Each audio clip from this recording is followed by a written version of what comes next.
Danni del maltempo, terreni del Vicentino inzuppati per le piogge abbondanti dei giorni scorsi che hanno sommerso intere colture. A risentirne in modo particolare la soia che non era ancora stata raccolta, per la quale si stimano danni intorno al 40%, ma è anche la verdura di stagione a subire un duro contraccolpo per le ondate di maltempo che si sono susseguite nel mese di ottobre.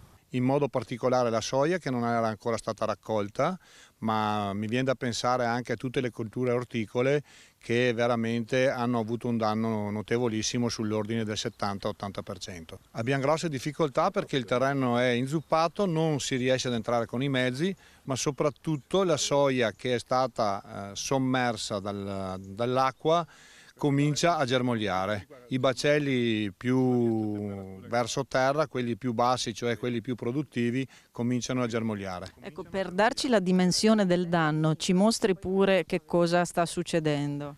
Come potete vedere qua la soia che è stata intaccata dall'acqua e queste macchie sono sintomo di un prossimo germoglio.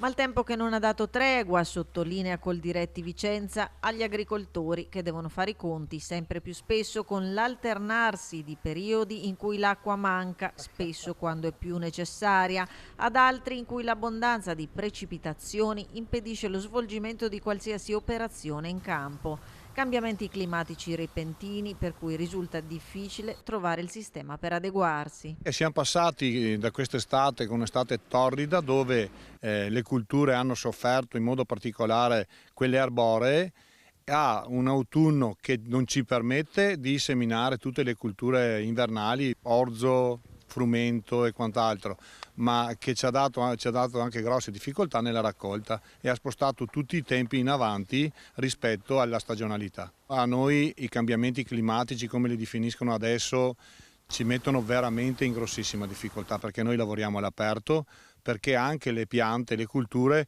hanno bisogno di un certo tipo di clima. Lo stiamo perdendo però in maniera velocissima e non riusciamo ad adeguarci.